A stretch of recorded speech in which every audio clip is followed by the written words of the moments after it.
যদি তোমার ফিরতে মন চায়, রাস্তা একটা আছে।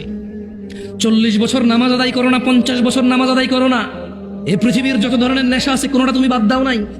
এই এলাকার অমুক তুমুক যত খারাপ বাজে মেয়ে আছে সবার সাথে তোমার বাজে সম্পর্ক ছিল। তুমি একটা বাজে ছেলে, সে একটা বাজে মেয়ে। ওকে, সমস্ত গায়কের গান, সমস্ত নর্তকীর নাচ তুমি উপভোগ করেছো। শোনো, 40 বছরের অপরাধ, 50, 60, 70-এর অপরাধ। শোনো, রাস্তা একটা আছে।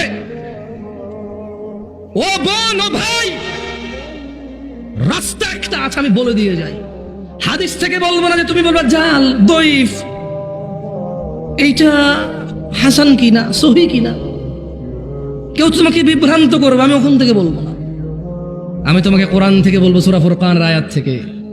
তিনি সুবহানাহু ওয়া তাআলা বলছেন, এই পৃথিবীর, এটা শুধু মুসলমানদের জন্য না, কিন্তু এটা শুধু মুসলমানদের জন্য না, এই পৃথিবীর সবার, সব অপরাধীর জন্য। তিনি বলছেন ইল্লা মান তাব, অতঃপর যে অপরাধ ছেড়ে ফিরে আসে, ওয়া আমানা, আল্লাহর প্রতি ঈমান আনে, ওয়া আমিলা আমালান সালিহা, এবং যে সৎ কর্ম করে, ফাউলাইকা ইউবাদদিলুল্লাহু সাইয়্যাতিহিম হাসানাত, যে তওবা করে ফিরে আসে, ঈমান আনে, ভালো কাজ করে, আল্লাহ তার জীবনের যত গুনাহ আছে সব